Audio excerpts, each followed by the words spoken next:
Bonding, chemical bonding নিয়ে বেশ কিছুটা আমরা পড়াশুনো করেছি, আলোচনা করেছি রাদার। তো কিছু প্রশ্ন যখন আমাদের মনে আসে তখন আমরা তার উত্তর খুঁজতে যাই, নিজে চেষ্টা করি, কখনো পারি কখনো পারি না, কখনো বইপত্র দেখি, আবার কখনো এমনও হয় যে আমরা যদি হাতে কলমে করে দেখি তাহলে কিন্তু অনেক বেশি সেটা আমাদের কাছে ক্লিয়ার হয়ে যায়। তো যাই হোক, বরফ যে জলে ভাসে এটা আমার মনে হয় সবাই তোমরা দেখেছো। প্রশ্নটা কি মনে এসেছে কখনো যে বরফ জলে ভাসে কেন? বেশ তো একটা ভারী শক্তপোক্ত দেখতে, আইস কিউব বেশ ফ্রিজ থেকে বার করা যায়, শক্ত বেশ লাগে জলের থেকে, তো এটাকে তো ভারীই মনে হয়, তাহলে ভাসে কেন? পড়াশুনো করতে গিয়ে অনেক কিছু দেখেছি, অনেক কিছু পড়েছি। H2S গ্যাস আমরা জানি, আমরা H2S প্রিপারেশন পড়েছি। H2O তরল জল, কেন? কারণ কি? H2SO4 অপেক্ষা, সালফিউরিক অ্যাসিড অপেক্ষা ফসফরিক অ্যাসিডের সূত্রণাঙ্ক বেশি কেন? এটা অবশ্যই তোমরা পড়োনি, দেখোনি, কিছু করোনি, জাস্ট একটা কোয়েশ্চেন আমি ইম্পোজ করলাম আর কি। ইথানলও জলে কিন্তু দ্রবীভূত হয়, কিন্তু ওরই আইসোমার ডাইমিথাইল ইথার জলে দ্রবীভূত হয় না। তো সার্চ অফ দ্য আনসার্স আমরা কি পাই? কোনো প্রশ্নের উত্তর খুঁজতে গিয়ে আমরা কার হেল্প নিই? Science. So we are now taking help of our recent topic chemical bonding. কিন্তু কিভাবে? আমরা এখন একটা নতুন জিনিস যেটা পড়বো, হাইড্রোজেন বন্ধন বা হাইড্রোজেন বন্ড। হাইড্রোজেন বন্ডটা কি? কিভাবেই বা এত শত প্রশ্নের উত্তর দিতে পারবে? আদৌ কি রিলায়েবল বিষয়টা? দেখা যাক কি হাইড্রোজেন বন্ড। AH, এটাই বা কি, এইচটাই বা কি? ধরো এ পরমাণুটা এইচ পরমাণুর সঙ্গে, এইচ মানে আমাদের one and only hydrogen, the নটি এলিমেন্ট। তো এ পরমাণুটা হাইড্রোজেনের সঙ্গে যখন সমযোজী বন্ধনে আবদ্ধ থাকে, এরকম অবস্থায় এটা উচ্চ তড়িৎ ঋণাত্মক মৌল, যার আকার ছোট, যেটা নিঃসঙ্গ ইলেকট্রন জোড় সমন্বিত অন্তত একটা, সেই ধরনের মৌল মোস্টলি এই ক্রাইটেরিয়া ফিল করবে কারা? ফ্লোরিন অথবা অক্সিজেন অথবা নাইট্রোজেন। যাই হোক, এই ধরনের মৌল ধরে নিলাম এখানে একটা ফ্লোরিন কিংবা অক্সিজেন কিংবা নাইট্রোজেন তার নিকটবর্তী হচ্ছে, তখন কি হয়? ওই হাইড্রোজেনের সঙ্গে তার একটা উইক ফোর্স অফ অ্যাট্রাকশন তৈরি হয়, একটা উইক ফোর্স তাদের মধ্যে কাজ করে, সেটাই কিন্তু একটা বন্ড, বেসিক্যালি একটা বন্ড, কিন্তু বন্ডটা অ্যাকচুয়ালি একটা উইক ফোর্স। যাই হোক, আমরা তাকে বন্ডই বলবো, তাকে বলবো হাইড্রোজেন বন্ড। ভাই হাইড্রোজেন বন্ড হাইড্রোজেনের সঙ্গে যুক্ত হচ্ছে। এখন তোমরা বলবে এটা কি রে বাবা, এটা কি যে কোনো পরমাণু হতে পারে? না, হাইড্রোজেনটা যে পরমাণুর সঙ্গে সমযোজী বন্ধনে আবদ্ধ থাকতে হবে, সেই পরমাণুটারও কিন্তু কতগুলো ক্রাইটেরিয়া আছে, কিছু ক্রাইটেরিয়া আছে। যেমন সেটাও কিন্তু তড়িৎ ঋণাত্মক মৌল হতে হবে।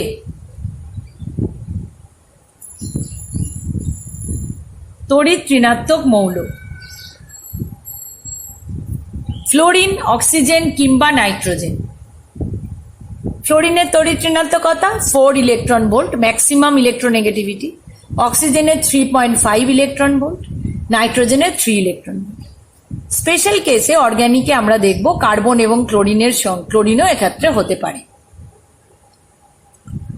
তাহলে হাইড্রোজেন বন্ডটা কি? হাইড্রোজেন বন্ড হলো একটা তীব্র তড়িৎ ঋণাত্মক মৌলের সঙ্গে সমযোজী বন্ধনে আবদ্ধ হাইড্রোজেন যখন একটি নিঃসঙ্গ ইলেকট্রন জোড় সমন্বিত আকারে ছোট এবং উচ্চ তড়িৎ ঋণাত্মক মৌলের সঙ্গে উইক একটা ফোর্স এর সাহায্যে আবদ্ধ হচ্ছে তাকে বলা হচ্ছে হাইড্রোজেন বন্ধন। তাহলে এই এক্স, এ আর এইচ এর মধ্যে যে বন্ধন সেটা কিন্তু সমযোজী বন্ধন। এইচ এবং বি, এই বি পরমাণু যার নিঃসঙ্গ ইলেকট্রন জোড় আছে, যেটা উচ্চ তড়িৎ-ঋণাত্মক মৌল, যেটা আকারে ছোট, এবং এই সমস্ত শর্ত সাধারণত ফ্লোরিন বা অক্সিজেন বা নাইট্রোজেন মেনটেন করে। এও সাধারণত ফ্লোরিন বা অক্সিজেন বা নাইট্রোজেন হতে পারে। তাহলে এই ওয়াই হচ্ছে সেই বন্ধন যাকে আমরা বলবো হাইড্রোজেন বন্ড বা হাইড্রোজেন বন্ধন। এখন এই হাইড্রোজেন বন্ধনের স্ট্রেংথ কিরকম, এটা কিরকম উইক ফোর্স তো আমরা বললাম। এই হাইড্রোজেন বন্ধন আয়নীয় বা সমযোজী বন্ধনের থেকে দুর্বল, কিন্তু ভ্যান ডার ওয়ালস ফোর্সের থেকে কিন্তু শক্তিশালী। বন্ড এনার্জি বা বন্ধন বিয়োজন শক্তি আয়নীয় বা সমযোজী যৌগের ক্ষেত্রে যেমন গ্রেটার দ্যান 200 কিলোজুল পার মোল, সেখানে হাইড্রোজেন বন্ডের ক্ষেত্রে 8 কিলোজুল পার মোল থেকে 42 kilojoule per mole. Van der Waal ফোর্সের ক্ষেত্রে less than 8 kilojoule per mole. It's very much clear যে হাইড্রোজেন বন্ড হচ্ছে মিডলে থাকছে, অর্থাৎ it's less strong than ionic and covalent bond but more strong than van der Waals force.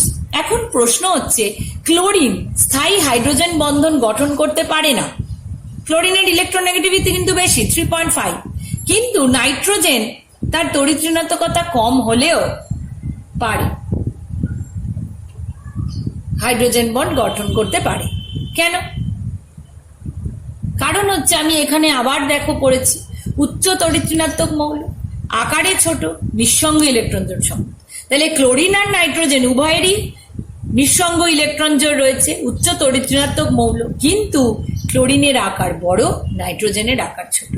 তাই ammonia, দেখো কি সুন্দর অ্যামোনিয়ার অণু আমি দেখছি, nitrogen hydrogen nitrogen hydrogen nitrogen hydrogen, অর্থাৎ অ্যামোনিয়া অণুগুলো পরস্পর হাইড্রোজেন বন্ধন দ্বারা আবদ্ধ থাকছে।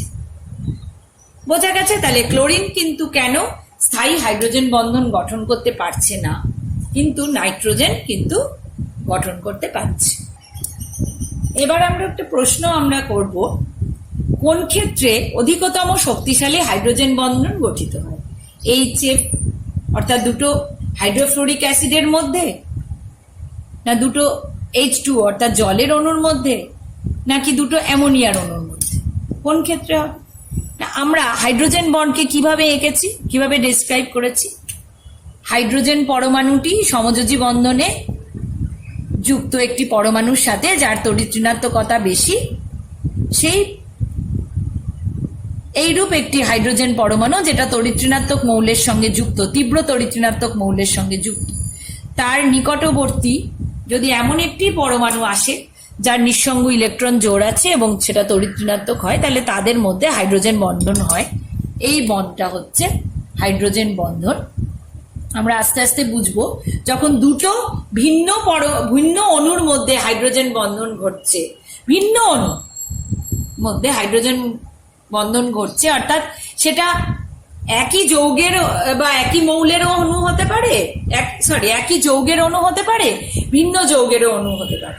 তো যখন ভিন্ন অণুর মধ্যে হাইড্রোজেন বন্ধন ঘটে তখন তাকে কি বলা হয়? আন্তরাণবিক হাইড্রোজেন বন্ধন। তো যখন এই এ পরমাণুটি, যার সঙ্গে হাইড্রোজেন ইনিশিয়ালি সমযোজী বন্ধনে যুক্ত, যত বেশি তড়িৎ-ঋণাত্মক হয়, এই হাইড্রোজেন বন্ধন তত বেশি শক্তিশালী হয়। তাহলে এবার আমরা দেখি এখানে কোন ক্ষেত্রে হাইড্রোজেন পরমাণুটি ইনিশিয়ালি সমযোজী বন্ধনে যুক্ত হচ্ছে।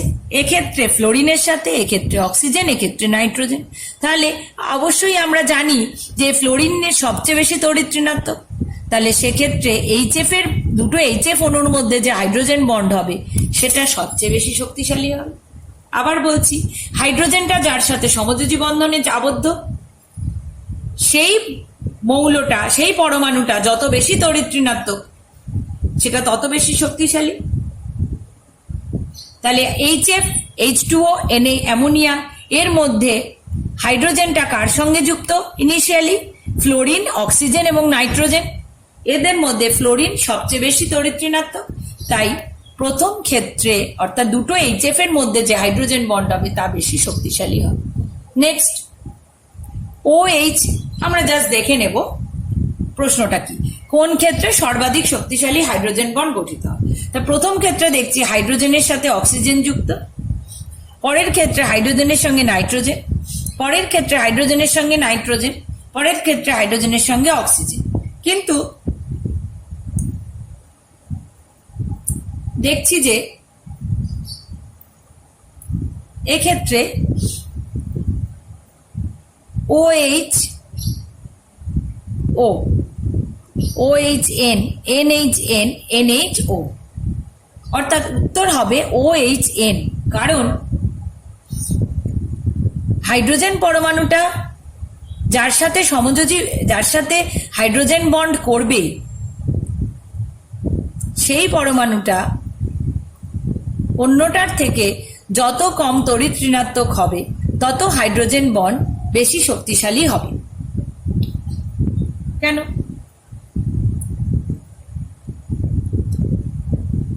তার কারণ হচ্ছে এই অক্সিজেন পরমাণু তীব্র তড়িৎ ঋণাত্মক হওয়ার জন্য বন্ধনের ইলেকট্রন জোড়কে নিজের দিকে টেনে নেবে।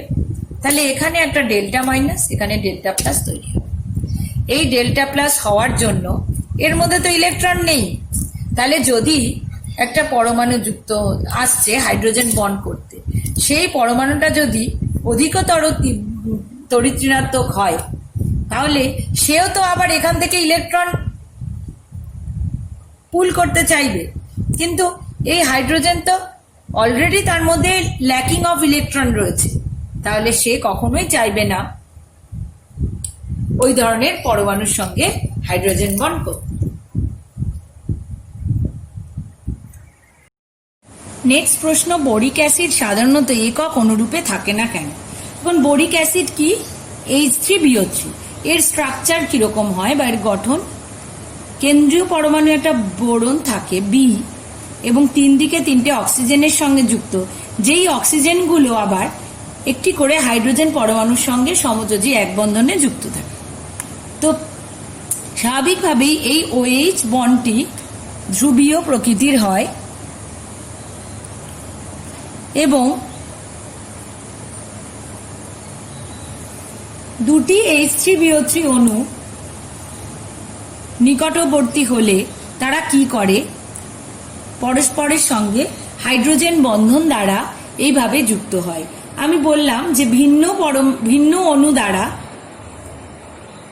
ভিন্ন অণুর মধ্যে যে হাইড্রোজেন বন্ধন হয় তাকে বলা হয় আন্তঃআণবিক হাইড্রোজেন বন্ধন বা ইন্টার মলিকিউলার হাইড্রোজেন বন্ড।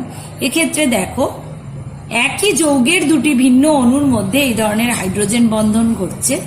যেহেতু H3BO3 OH বন্ডগুলি ধ্রুবীয় প্রকৃতির হয়, কারণ অক্সিজেনের তড়িৎ ঋণাত্মকতা হাইড্রোজেন অপেক্ষা বেশ বেশি।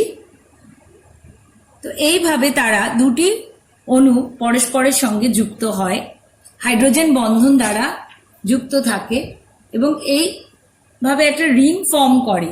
এই রিং ফর্ম বা ফরমেশন অফ রিংকে বলা হয় চিলেশন। এবং দুটি H3BO3 অণু এইভাবে পরস্পর যুক্ত হয়ে H3BO3O2 অর্থাৎ বোরিক অ্যাসিডের ডাইমার তৈরি করে। তাই বোরিক অ্যাসিড কখনো একক অনুরূপে সাধারণত থাকে না। ওর জেনারেল টেন্ডেন্সি হবে, যেহেতু ওর OH এন্ডগুলো সবই ধ্রুবীয় প্রকৃতি, তাই ওর টেন্ডেন্সি হবে অপর একটি বোরিক অ্যাসিডের অণুর সঙ্গে এইভাবে হাইড্রোজেন বন্ড তৈরি করে থাকা। তাহলে হাইড্রোজেন বন্ধন হচ্ছে দুই প্রকার। এক নম্বর হলো ইন্টারমলিকুলার বা আন্তঃআণবিক, যেখানে দুটি ভিন্ন অণু, যেটা সমজাতীয় হতে পারে বা ভিন্ন জাতীয় হতে পারে, তার মধ্যে হাইড্রোজেন বন্ধন ঘটে। নেক্সট হচ্ছে ইন্ট্রামলিকুলার বা অন্তঃআণবিক, এটা একটা অণুরই মধ্যে দুটো ভিন্ন পরমাণু যে হাইড্রোজেন বন্ড বা মূলকের মধ্যে যে হাইড্রোজেন বন্ড ঘটছে তাকে অন্ত আণবিক বা ইন্ট্রামলিকুলার বলছে। আন্তরাণবিক হাইড্রোজেন বন্ধন এর আগে আমরা দেখলাম যে অ্যামোনিয়ার ক্ষেত্রে ঘটছে। হাইড্রোফ্লুরিক অ্যাসিডের এক্সাম্পল আমরা নিয়েছি। আমরা জানি দুটি HF অণু হাইড্রোজেন বন্ড সহজেই করতে পারবে, কারণ ফ্লোরিন সবচেয়ে তড়িৎ ঋণাত্মক এবং আকারে ছোট। তো এই ফ্লোরিন পরমাণুর উপস্থিতির জন্য HF অণুটা ধ্রুবীয় বা পোলার হয়, এবং এই HF অণুগুলি হাইড্রোজেন বন্ডের মাধ্যমে, কিরকম হাইড্রোজেন বন্ড? আন্তরাণবিক হাইড্রোজেন বন্ডের মাধ্যমে পরস্পর যুক্ত হয়ে ডাইমার গঠন করে। আমরা বোরিক অ্যাসিডে দেখেছি ডাইমার ফর্মেশন, তো ডাইমার গঠন করে। তার ফলে এটা HF একক্ষারীয় অ্যাসিড, কিন্তু ডাইমার অবস্থায় এ কি করে দেখো, NaOH এর সাথে ডাইমার অবস্থায় এর বিক্রিয়ায় কিরকম লবণ উৎপন্ন হয়েছে? অ্যাসিড সল্ট বা বাই সল্ট উৎপন্ন হয়েছে। এই সল্টটার নাম কি? সোডিয়াম হাইড্রোজেন ফ্লুরাইড এবং জল। অ্যাসিড সল্ট কারা উৎপন্ন করে? যে সমস্ত অ্যাসিডের ক্ষারগ্রাহিতা 2 হয় তারা অ্যাসিড সল্ট উৎপন্ন করছে। সুতরাং এরা এই HF এক্ষেত্রে দ্বিক্ষারীয় অ্যাসিডের মতো আচরণ করছে। HI, HCl, HBr এরা কিন্তু এই ধরনের প্রপার্টি শো করে না। তার কারণ হলো এদের ক্ষেত্রে এইরূপ আন্তরাণবিক হাইড্রোজেন বন্ধন ঘটে না। তাই NaHF2 হলেও NaHCl2 বা NaHI2 বা NaHBr2 সম্ভব নয়, অথবা KHBr2 বা KHCl2 বা KHI2 সম্ভব নয়, কিন্তু KHF2 কিন্তু সম্ভব। KHF2 কিন্তু সম্ভব, অর্থাৎ এই সল্টটা তৈরি হতে পারে, KHCl2 তৈরি হতে পারে না। ঠিক আছে, তা কেন হলো? এটা আন্তরাণবিক হাইড্রোজেন বন্ডের জন্য HF এর একটি অণু যেহেতু অপর অণুর সঙ্গে যুক্ত হয়ে ডাইমার গঠন করছে, তার ফলে হল। নেক্সট আমরা দেখব ইন্ট্রামলিকুলার হাইড্রোজেন বন্ডের এক্সাম্পল। অর্থো hydroxy benzaldehyde. তোমরা এখনো হয়তো বেঞ্জিন রিং এর নামকরণগুলি পড়োনি। যাই হোক, বেঞ্জিন রিং এর এই পজিশন আমি আগেও বলেছি ডাইপোল মোমেন্ট পড়াতে গিয়ে, এই পজিশনটাকে এই কার্বনের সঙ্গে যে এই কার্বনের যে পজিশন তাকে অর্থ, একে মেটা এবং এটা প্যারা বলে। তো যেহেতু অ্যালডিহাইড আমরা জানি CHO থাকলে হয়, বেঞ্জিন এর নাম বেঞ্জালডিহাইড, তার সাবস্টিটুয়েন্ট বসেছে অর্থ পজিশনে, তাহলে অর্থ হাইড্রক্সি বেঞ্জালডিহাইড হলো এর নাম। তো এই অর্থ হাইড্রক্সি বেঞ্জালডিহাইডের এই OH বন্ডটি পোলার, আবার যথেষ্ট পরিমাণ তড়িৎ ঋণাত্মকতার পার্থক্যের জন্য CO বন্ডটিও পোলার হয়ে যায়। তাই এই হাইড্রোজেন পরমাণু যেটা সমযোজী বন্ধনে যুক্ত অক্সিজেন তড়িৎ ঋণাত্মক মৌল অক্সিজেনের সঙ্গে, সে তার নিকটবর্তী স্থানে অক্সিজেনকে পায় যেখানে লোন পেয়ার রয়েছে এবং অক্সিজেন তড়িৎ ঋণাত্মকতাও বেশি আর সাইজেও ছোট। তাই এই হাইড্রোজেন এই অক্সিজেনের সঙ্গে কি করে? হাইড্রোজেন বন্ড তৈরি করে। তাহলে এই ঘটনাকে বলা হচ্ছে ইন্ট্রামলিকুলার হাইড্রোজেন বন্ড। এবার আমরা আরো ডিটেলে উইথ এক্সাম্পলস আলোচনার দিকে যাব। জলের অণুতে কেন্দ্রীয় পরমাণু অক্সিজেন এবং তার সাথে প্রান্তীয় পরমাণুগুলি হাইড্রোজেন। তো এই জলের অণুর OH বন্ধনে অক্সিজেনের তড়িৎ ঋণাত্মকতা এবং হাইড্রোজেনের যে তড়িৎ ঋণাত্মকতা তার পার্থক্য অক্সিজেনের 3.5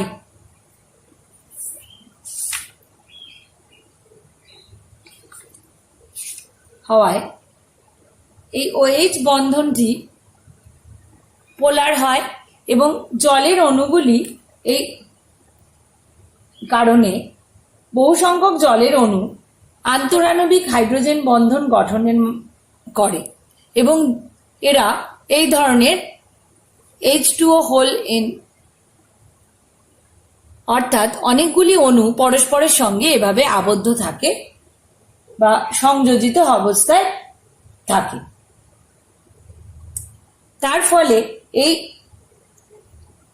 এভাবে সংযোজিত থাকার জন্য এই হাইড্রোজেন বন্ড থাকার জন্য এই বন্ধনকে ভেঙে জলের অণুকে পৃথক করতে গেলে অনেকটা পরিমাণ তাপশক্তি প্রয়োজন হয়। তো যখনই দুটো অণুকে পৃথক করতে গেলে অনেকটা পরিমাণ তাপশক্তি প্রয়োজন হচ্ছে, তার মানে তারা সাধারণ উষ্ণতায় কখনোই গ্যাসীয় হবে না, তরল হবে।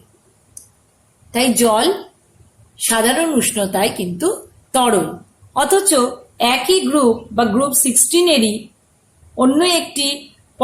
অন্য একটি মৌলের হাইড্রাইড যেমন H2S কিন্তু গ্যাসীয়। কেন না? এই ধরনের হাইড্রোজেন বন্ড H2S এ আমরা দেখতে পাবো না। তার কারণ আমরা মনে করি হাইড্রোজেন বন্ডের শর্ত কি ছিল? শর্ত এটাই ছিল যে পরমাণুটার সঙ্গে হাইড্রোজেন বন্ড হবে সেই পরমাণুর আকার ছোট এবং তার তড়িৎ ঋণাত্মকতা বেশি হতে হবে। তো দুটি কারণই দেখতে গিয়ে দেখা যায় যে সালফার পরমাণুর আকার অক্সিজেন অপেক্ষা বড়, যেহেতু ওটা পর্যায় সারণীতে একই গ্রুপে অক্সিজেনের নিচে অবস্থান করে, এবং একইভাবে তড়িৎ ঋণাত্মকতা যেহেতু একটা গ্রুপ বরাবর নিচের দিকে নামলে কমতে থাকে, সালফার পরমাণুর তড়িৎ ঋণাত্মকতা অক্সিজেন অপেক্ষা কম। তাই সালফার পরমাণু এই ধরনের হাইড্রোজেন বন্ধনে অংশগ্রহণ করে না। তাই সাধারণ উষ্ণতায় জল তরল, কিন্তু H2S গ্যাসীয়। নেক্সট দেখো অ্যালকোহল খুব সহজেই জলে দ্রাব্য কেন হয় না? অ্যালকোহল ROH অ্যালকোহল আমরা জানি, ক্লাস 10-এ আমরা পড়েছি অ্যালকোহল মানে OH গ্রুপ থাকে, আর হলো একটা অ্যালকিল গ্রুপ। তো অ্যালকোহলের এই OH গ্রুপের OH বন্ড ধ্রুবীয়,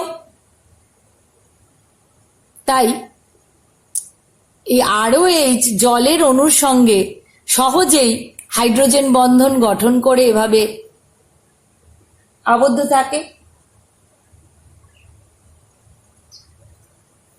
এবং এইভাবে জলের সঙ্গে হাইড্রোজেন বন্ড স্ট্রং বন্ড গঠন করার জন্য ROH বা অ্যালকোহল জলে দ্রাব্য। কিন্তু ডাইমিথাইল ইথারে এই OH ডাইপোলটা অর্থাৎ এই OH ধ্রুবীয় বন্ধনটি না থাকায় খুবই নগণ্য আন্তরাণবিক হাইড্রোজেন বন্ধন ঘটে দুটি ডাইমিথাইল ইথারের মধ্যে বা যে কোনো ইথারের মধ্যে। তাই এরা জলে খুব স্বল্প পরিমাণ দ্রাব্য হয়।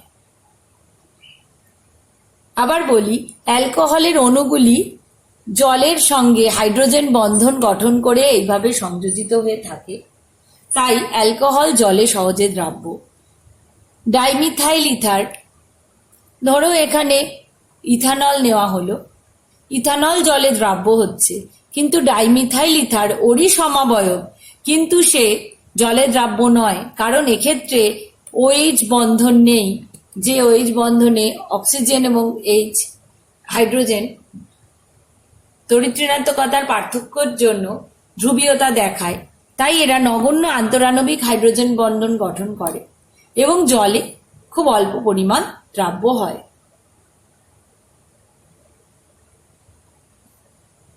এবার দেখব ROH এবং RNH2-র মধ্যে কে বেশি জলে দ্রাব্য। উত্তর হচ্ছে অ্যালকোহল। RnH2 মানে অ্যামিন। উত্তর হচ্ছে অ্যালকোহলই জলে বেশি দ্রাব্য। তার কারণ অ্যালকোহলের ক্ষেত্রে আমরা হাইড্রোজেন বন্ধনকে তো এভাবে এক্সপ্রেস করি, AH, এটা সমযোজী বন্ধন, এটা হাইড্রোজেন বন্ধন। তাহলে অ্যালকোহলের ক্ষেত্রে হাইড্রোজেনের সঙ্গে সমযোজী বন্ধনে আবদ্ধ হয়ে থাকে অক্সিজেন।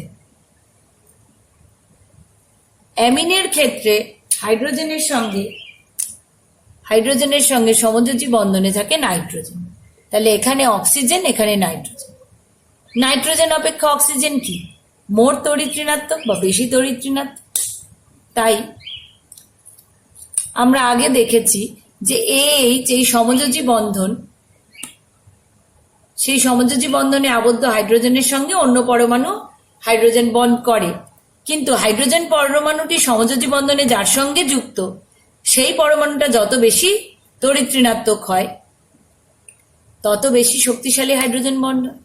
তাহলে ROH অর্থাৎ অ্যালকোহলের ক্ষেত্রে যেহেতু সমযোজী বন্ধন যেটা হাইড্রোজেনের সঙ্গে যুক্ত সেই সমযোজী বন্ধনে আবদ্ধ পরমাণুটা অক্সিজেন, যেটা অ্যামিনের ক্ষেত্রে নাইট্রোজেন, অক্সিজেন নাইট্রোজেন অপেক্ষা অধিক তড়িৎ ঋণাত্মক, তাই অ্যালকোহল যে হাইড্রোজেন বন্ড করবে তা শক্তিশালী, বেশি শক্তিশালী হবে।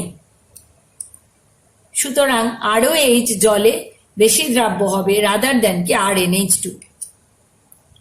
তাহলে হাইড্রোজেন বন্ধনের শক্তি যত বেশি হচ্ছে তত জলের দ্রাব্যতা বৃদ্ধি পাচ্ছে। একটা অন্যরকম এক্সাম্পল আমরা দেখব।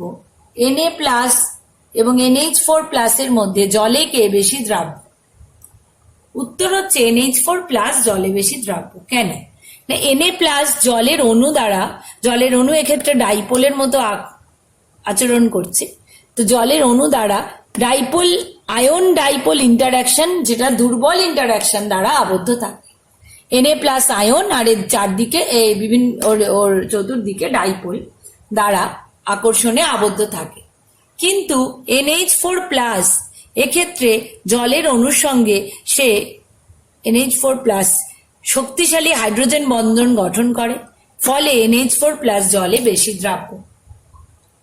Na+ যেহেতু জলের সঙ্গে আয়ন ডাইপোল ইন্টারাকশন হচ্ছে যেটা দুর্বল, NH4+ যেহেতু শক্তিশালী হাইড্রোজেন বন্ধন করছে যেটা শক্তিশালী, তাহলে যে জলের সঙ্গে বেশি শক্তিশালী বন্ধন করবে সেই জলে দ্রাব্য হবে।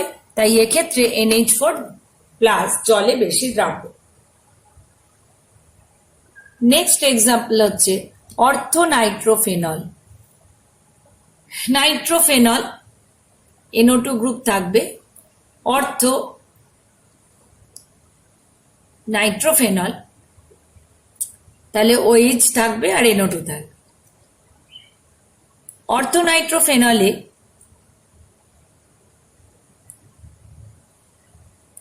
OH, অর্থোনাইট্রোফেনলে NO2 মূলক আর OH মূলক কি হয়? সন্নিকটস্থ হয়, অর্থাৎ কাছাকাছি থাকে। তাই এদের মধ্যে এই NOর O যেহেতু ডেল্টা মাইনাস এবং OH এর H ডেল্টা প্লাস হয়,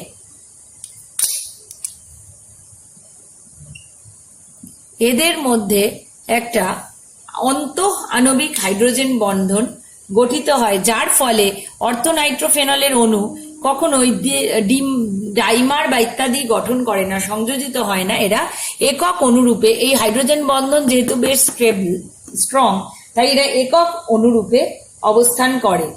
কিন্তু প্যারানাইট্রোফেনলে দেখা যায় যে এরা অন্তঃআণবিক হাইড্রোজেন বন্ধন করতে পারে না, কারণ NO2 গ্রুপ এবং OH গ্রুপ বেশ দূরে থাকে। তাই এদের ক্ষেত্রে NO2 অক্সিজেন জলের অণুর হাইড্রোজেনের সঙ্গে হাইড্রোজেন বন্ধন গঠন করে, যা আন্তঃআণবিক হাইড্রোজেন বন্ধন। তাই এরা জলে অধিকতর দ্রাব্য হচ্ছে। তাহলে আন্তঃআণবিক হাইড্রোজেন বন্ড কি করছে? জলে দ্রাব্যতা বৃদ্ধি করছে। আন্তঃআণবিক হাইড্রোজেন বন্ধনের শক্তি যত বাড়ছে জলের দ্রাব্যতাও তত বাড়ছে। এবার দেখি আন্তঃআণবিক হাইড্রোজেনের প্রভাব গ্রুপ 15, গ্রুপ 16, গ্রুপ 17 মৌলগুলোর মধ্যে কিভাবে পড়েছে। তার মধ্যে একটা গ্রুপ 16 আমরা আলোচনা করলাম, H2O তরল এবং H2S গ্যাস হচ্ছে, যেহেতু H2O তে হাইড্রোজেন বন্ড দেখা যাচ্ছে।